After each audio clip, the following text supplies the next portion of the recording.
Welcome to 30 Minutes. I'm your host, Rick Anthony. Ray Martin started acting after graduating high school in 1999. He landed a role in the show Ed, but stopped acting abruptly in 2002 to take care of his mother, who passed away later that year from colon cancer. Ray stayed home, met his wife Andrea, and started one of the country's first all-green chauffeur services in 2008. A few years later, Ray came up with a TV idea: interview celeb passengers in his limos, but he didn't know how to do it. One day he met television and big screen actor and producer Paul Rudd and asked him for some advice. Ray will tell you the rest of that story in just a few minutes. Welcome, Ray. Welcome back, I should say, to 30 Minutes. You were here in about 2010. Long before you were able to sit here and tell me about your new career in filmmaking. Yes, sir. So I'm delighted to have you back. I am so happy to be here. Well, thank you. When we first met, you were bebopping back and forth to Los Angeles, trying to make contacts and to generate some interest in your ideas. I know that routine. When I was in corporate, I used to fly to L.A. For lunch and then get right back on the plane and come home. It was not fun, so I can't imagine how you did it almost monthly for several years. Did it pay off? I think so. How I think so. It paid off in a little bit of a different way. I kind of had to make my own journey, but the LA trips helped. So I'll kind of bring you up to speed. Again, I appreciate the opportunity to be here. From the time I met Paul Rudd and Reese Witherspoon, I asked Paul to help me along with the TV show idea. And let's just say Reese wasn't too receptive. She kind of gave me a look like I was going to steal Paul Rudd. Mm-hmm. So on the way home, I called my wife and I said, Reese made me feel like I was going to steal Paul Rudd. This would be a great idea for a movie. So I had no idea how to make a movie. I put the TV show idea on the back burner. And as fate had it, one of my clients' husband went to school for writing. He made it a real script. And then we registered it and went out to LA and started trying to pitch it. And I would take the ride out, the flight out at 6:30 in the morning, and then take the red eye back home. But you need to, be dedicated when you're out there trying to get it done. Unfortunately, there's a lot of people who tell a lot of lies out there, and a lot of they live on it. Live on lies, yeah. Yes. But my wife, she loved me and believed in me, and then one by one we started having kids, and she still, supported my day trips out there. Yeah. And that first year turned into 10 years. And the way that the trips would work out would be a meeting with a producer who would say, that they were interested in the concept. The beautiful concept about the first movie, Stealing Paul Rudd, was that it could be changed to anyone. It didn't have to be Paul Rudd. So one day I got a call from the boxer Floyd Mayweather, and we met. And there was a bag of $1 million that he had open next to me. And it was a Tuesday, in Harlem. And here I am, hanging out with him. And he's telling me he thinks it would be great to make it Stealing Kevin Hart and have Justin Bieber play me. So that grand idea went for a few months. And, it would be different random people. The best thing that came out of LA wasn't really the meetings I was having, but it was the people I was sitting next to at the bar waiting for that meeting. I met Jeff Goldblum, and I got to do my Christopher Walken impression for him, and it was great. But yeah, so I got to meet him and Bradley Cooper and Sylvester Stallone, people that I loved, growing up and admired and learned little stories from them along the way. But the thing is, even the doorman has a script out in Los Angeles. Yeah. So like I said, to bring us to kind of where we are now, I was never going to give up.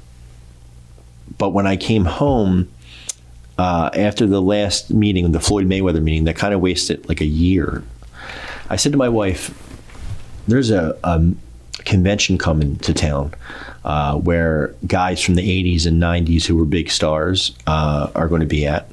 And this was before Ralph Macchio had Cobra Kai. So he was going to be there, and John Cusack. And my goal was to go down to that, down to there and get in line and try to kind of say, hey, listen, there's this movie. It could be stealing Ralph Macchio. It could be stealing John Cusack. One by one. That's kind of how I would pitch it. And both their lines were out of control. There was no way I was going to have that time because there'd be people behind me, and I don't want to rush it. So my goal was to find the hotel, to be a stalker. Find out where they're going to be staying, and then if my mom in heaven, could guide me, then it would all work out. Well, while I was waiting, there was a booth, and there was a guy my age who looked familiar, and it was Thomas Ian Nicholas. And Thomas Ian Nicholas was in the movie Rookie of the Year when he was a kid. I'm 41, so I grew up in the 80s, and then he was in all the American Pie movies. So to me, this guy was somebody I grew up watching. Well, we spent 2 hours talking, and he said, Ray, forget about John Cusack, forget about all these other guys. I'm the guy. I'll be the guy. You steal me, and you play you. And we had a drink, and I had to cry, because I felt like it was 10 years of bull crap. I don't want to curse. It was your mother, though. It was my mother, yes. Yeah. And he got me pumped. And then we started reworking the script. And a few months went by, and he called and said that Mickey Rourke had called him. And Mickey Rourke was interested in a project that Tom had written and wanted to move forward with that. Well, he couldn't turn down Mickey Rourke. So there I am again with my heart broken. So one of my clients from the chauffeur service had heard about my journey, and we had lunch, and I told him not the whole script that I had, because for me, when I tell stories, I tell them through, as if they're just a story. A script to me isn't, and I'll get to that, but like for me, it's more from the heart, So I told him my synopsis of stealing Paul Rudd or stealing whoever, and he loved it. And he said, amount of money, you're never supposed to say how much a movie cost in the business. But he said an amount of money, and he asked if it would work. And it wasn't an astronomical amount of money. I said, sure. And he said, fine, let's do it. So then, as fate had it, we hired an actor who had worked with George Wendt in the past, knew him from Cheers. And we were able to get the script to him, and he said yes. So we got George Wendt to play my father. And that whole synopsis of that movie was George Wendt owns Hybrid Planet, the chauffeur service. The business isn't doing well because of Uber, and he needs my help as his son to help him save this business. So I come up with a show idea where we'll interview celebrities in that car. And then the first guy I had as my guest was the kid from American Pie. And I play the role as being goofy and nervous. And I make him so nervous that he gets out of the car on the blue route. So then I go to the bar to have a drink, and I run into this guy from the show Survivor, Jervis. And him and I get drunk together. And when we're leaving, my dad picks us up, but we kind of shove him in the car. Well, now the whole world thinks that we kidnapped Jervis. So we kind of get famous overnight, and the business gets saved without giving too much away. So that was our first movie. Now, I spent a lot of money on that movie, and I learned a lot where I could save money moving forward if I ever wanted to do another movie. But that wasn't my intention, because it took 10 years to do one, and I didn't think my wife would let me do more because I already took so much of our time. But again, she's supportive, and as fate would have it, COVID hit the world the week of our premiere, the same week that we got distribution, from Breaking Glass Films in Philadelphia. And for those of you who are watching and don't know about distribution, distribution is when you get to have your movie on different platforms, and make different deals that way. So they put it on Comcast, Verizon, Amazon, iTunes, Tubi, everywhere you want your movie to be that's not on a Netflix. So we do this, and the COVID hits, and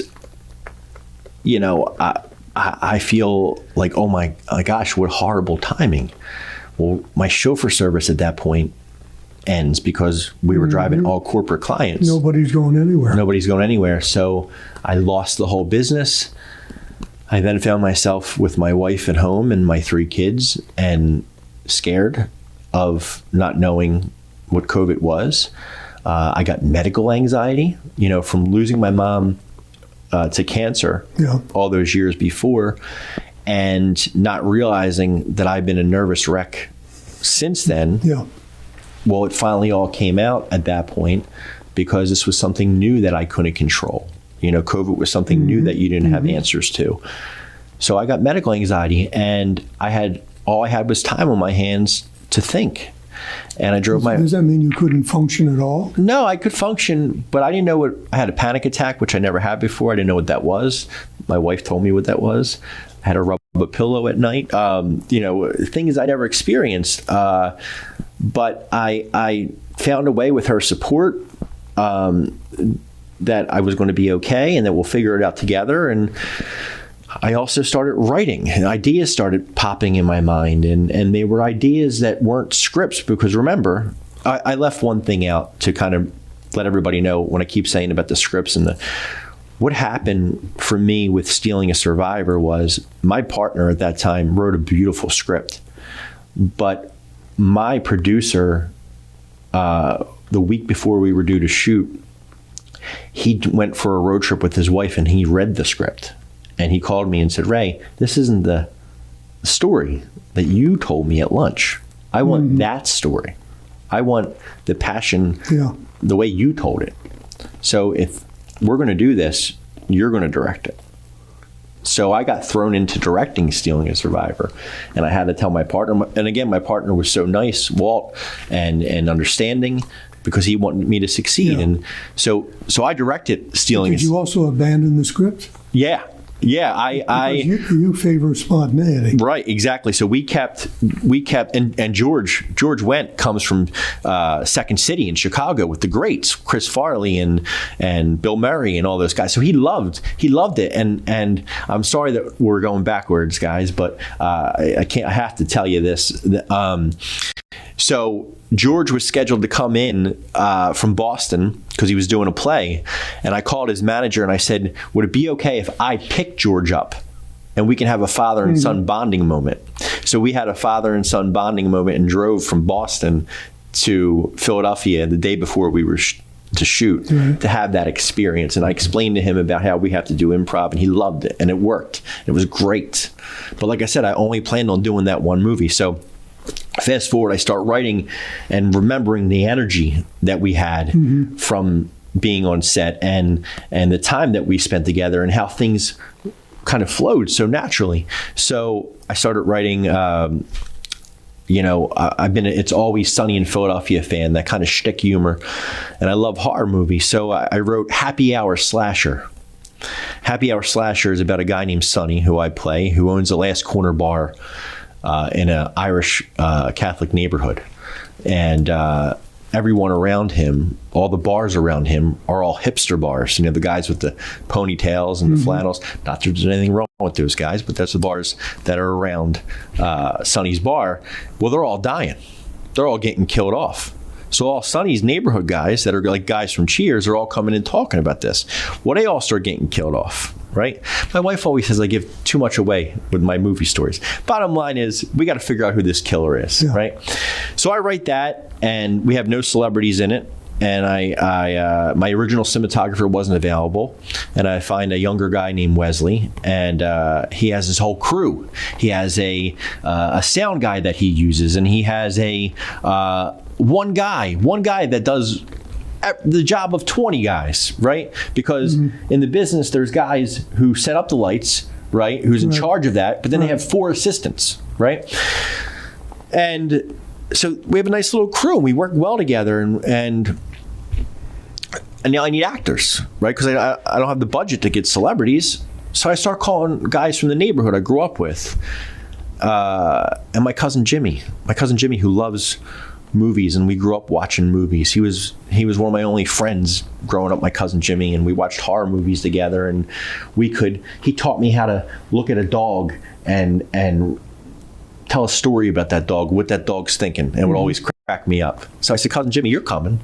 And then my wife, and then my kid's friend, my daughter Nola's best friend Rosie, her mom Mary, she's right out of a movie. She's like Rita Perlman from Cheers, Carla. She curses like a sailor, so I had to put her in, and she's a character. So I started finding all these characters, and I found that it was so much different working with people like that because they were just who they were, and they didn't get in their own heads. So we do this movie, and I call Breaking Glass, and they loved Stealing a Survivor. And they said, you know what, Ray? It's okay there's no celebrities in this. It's an hour and 12 minutes. It hasn't really been done before. Does that mean that the people have no acting experience? At all. Right. But they don't play to the camera the way a professional would? No, they do the same exact thing a professional they're would. Completely uninhibited. Yep. Yeah. Okay. They just don't get in their own head. Yeah. Meaning they don't have to do 25 takes because they're not happy and they want to watch the playback. They don't know any better. Yeah. Right? So, but my style is, hey, here's a synopsis of this scene, beginning and end. We got to get to this point to get to the next scene, but let's have fun in the middle. I don't do a rehearsal, okay? I like to get everything as we go, learn as we go together, and have fun. Because that's what we're doing. We're having fun. Does the storyline change as you sometimes with that approach? No, I mean we have to get to. I have the whole synopsis of the whole movie. Yeah. Written down from scene 1 to 45, but sometimes we'll just have a little fun with changing the scene up a little bit during the way. Like maybe like when we do the shtick stuff, just little things. Also, for me, there's been so many good guys growing up. My uncles, my dad, my cousins, where there's good morals to these stories. I always like to put, something in my movies. If they're shtick, I still want to have a moment where the character, is really thinking about life, because I go through that, and I went through that when I was doing the medical anxiety. Like all the people I would meet in LA, the fake people, there was good people, but the fake people and stuff, like they thought they were high and mighty. And sometimes people don't realize that at the end of the day, if you're a chess guy, the king and the pawn go in the same box. That means we're all the same, and we're all going in the same box at the end. So people need to realize that, and I think it's important to put things like that, or like a line like, "I don't need friends that aren't there for me. I don't want friends that make withdrawals in my life every day. I want friends who make deposits." So little things like that we'll put in these movies. So Breaking Glass picks up Happy Hour Slasher, which I didn't think I would have 2 movies, and I did, and then Amazon, iTunes, all over the place. And then I got a call to drive Christopher McDonald. He was Shooter McGavin in Happy Gilmore. Okay. We're in the car, and at that time, COVID is really hurt a lot of people. And I'm Irish Catholic. I don't go to church as much as I used to, but my daughter started reading the Bible, my daughter Stella at that time. And she said to me, "Dad,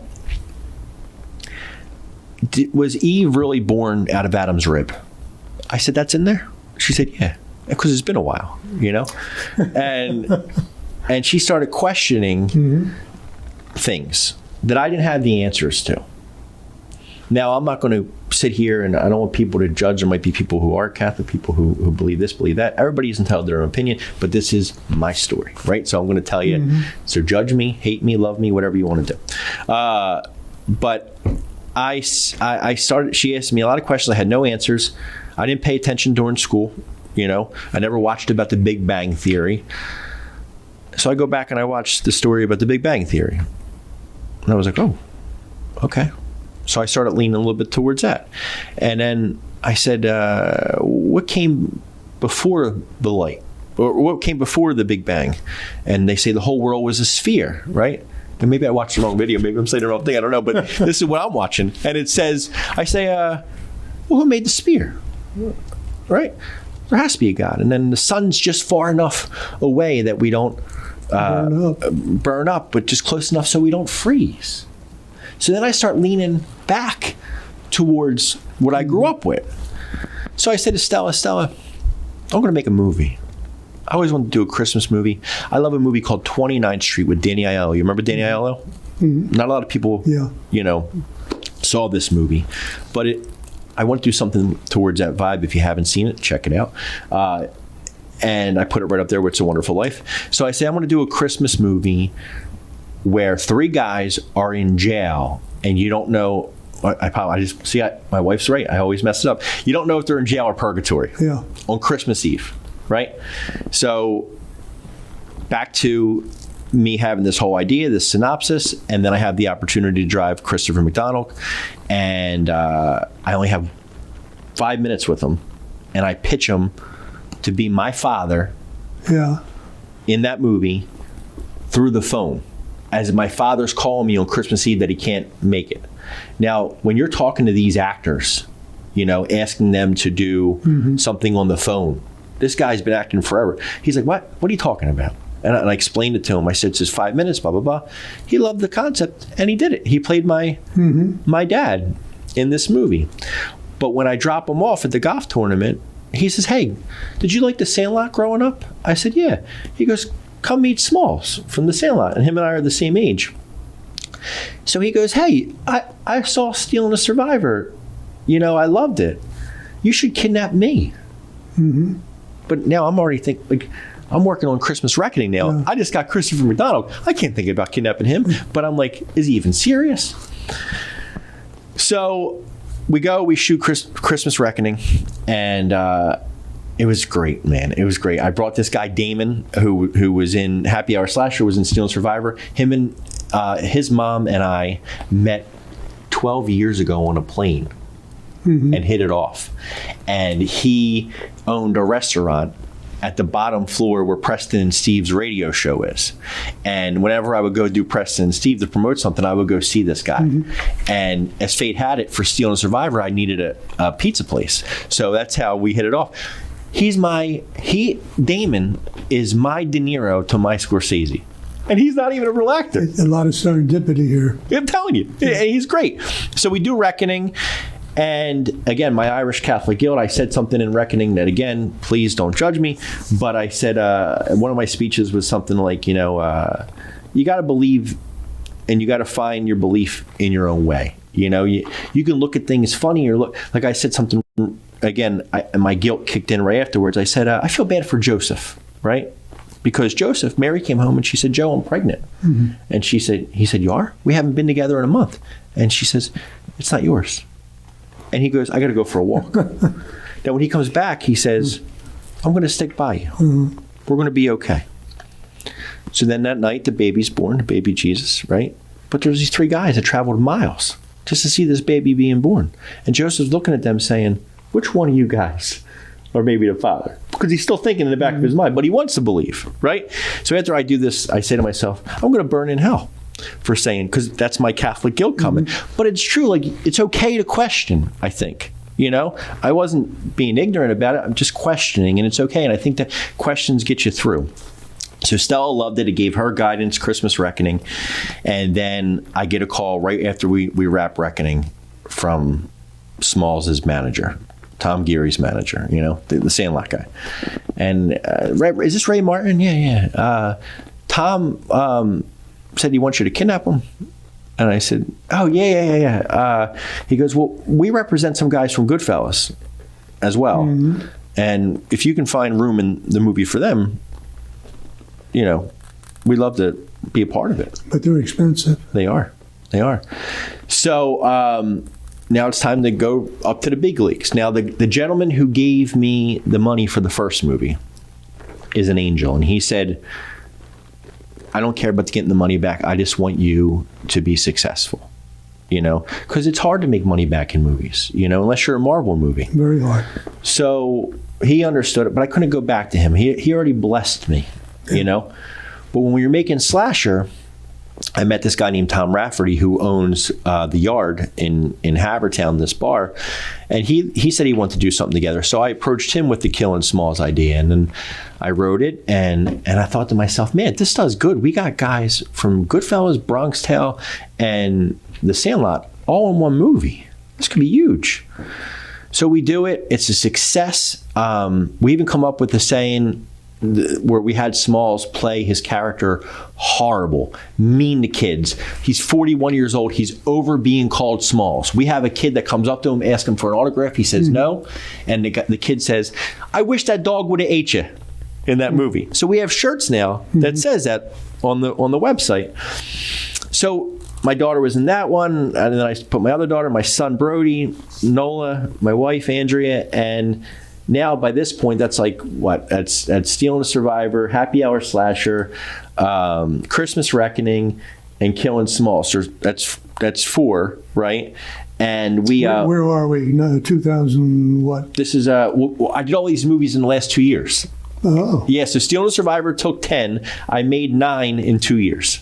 So that's where we're at, and we made great friends. And Tony Darrow from Goodfellas, he's the guy that in Goodfellas he gets the bottle smacked over his head, and then he goes to see Paulie, and he asks Paulie, if he'll buy into the restaurant, and Paulie says he knows nothing about restaurants. And he told me, he said, Ray, that scene was all improv. Scorsese came to me and said, you're a neighborhood guy. I want you to go back to your trailer. I want you to rewrite this how you would really say it. So all that thing about him being a Lambist and all that stuff, that was all from him. And when Paul Sorvino in Goodfellas says, what's he talking about? That's really Paul Sorvino saying, what's he talking about? Because at the end when the yell cut, Paul Sorvino was pissed. And Tony says to Marty, you didn't tell him I was going to, I rewrote this thing? So improv is key. Improv is fun. I have a question about your journey. Because it's been rich with serendipity, the right things happening at the right time. And you can say that's your mom. Yes. But what have you learned about yourself as a result of the journey so far? What I learned about myself. Has it changed you in any way? So I've You're always more self-confident than you were before. Well, thank you. No, the only thing I can say is this. I've lived my dream. I've done everything I wanted to do in my life. And the biggest thing that came out of this journey is I don't care if 1 million people see my movie. But if I can make one person happy, then I did my job. And the perfect example of that is I had a friend whose mother passed away on the Tuesday before we had the premiere for Killing Smalls. And on that Thursday, we had the premiere. And she laughed. And the next day, her husband called and thanked me because she cried for days before that. But that one time, that one night, that one moment, she laughed. Yeah. So that is why I do this. Yeah. Not for fame, not for celebrity. So my kids and my wife and my family and friends will be proud. And if I can just make someone laugh, then I've done my job. But your journey has really just started. It has. It has just started. So how many more years? And you're still a young man. I am. Yeah. We have. I have a friend named Pete who is now my business manager, and he runs RayMartinFilms.com. And he's the guy I talk to in the morning and at night. And then the fun part about this, the really fun part, is those actors we talked about. Yes. That weren't actors. Well, they're now on IMDb. They now have 9 credits, the Internet Movie Database. They now have 9 credits to their name. My daughter has all those credits to her name. So what we're going to do next is we shot these 3 movies last year. Shoobies, The Next Happy Hour, which is my first sequel, and a movie called Mystery Retreat. It's like a clue. And we're putting all 3 of those movies into one movie called The Next Movie. And all these characters that you've seen along the way, along this journey, are going to be there. Yeah. And I'm going to stand up in front of them around a fire. And I'm going to say, guys, it's your time now to pitch me. And then when they pitch these movies, we're going to show these 3 movies and then come back. And that's going to be such a fun experience because it's going to be like everything in one. And I believe there hasn't been a comedy to do that. In the 80s, The Twilight Zone opens up with the movie opens up with Dan Aykroyd in the beginning and the end, and then they have the stories in the middle. I haven't seen a comedy do that yet. So we have that, and then we have another movie called Forget About It. And I got to tell you that before we leave, please. You got to hurry. All right. Forget About It will be coming out in the spring. Forget About It it follows the journey of all of my filmmaking. We shoot everything at the Radnor Hotel. So there's a news reporter following me. I play myself. Everybody plays herself. And he says, is it true that you hired real-life mobster Tony Clams to come and be in this movie? And it's true. It's not true. We don't have a real-life mobster, but we have a guy who plays a real-life mobster. And he puts us in a predicament where he asks one of the actors to murder somebody in order to move his career.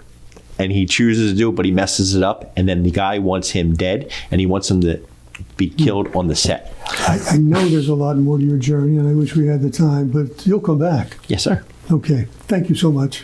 Thanks for coming back. Thank you. With great stories. And bless your mom. Thank you. God bless you. Thank you. My guest today has been Ray Martin, who has achieved his dream, although he's got plenty more to dream about. Until next time, this is 30 Minutes. I'm Rick Anthony. Take very good care of yourselves.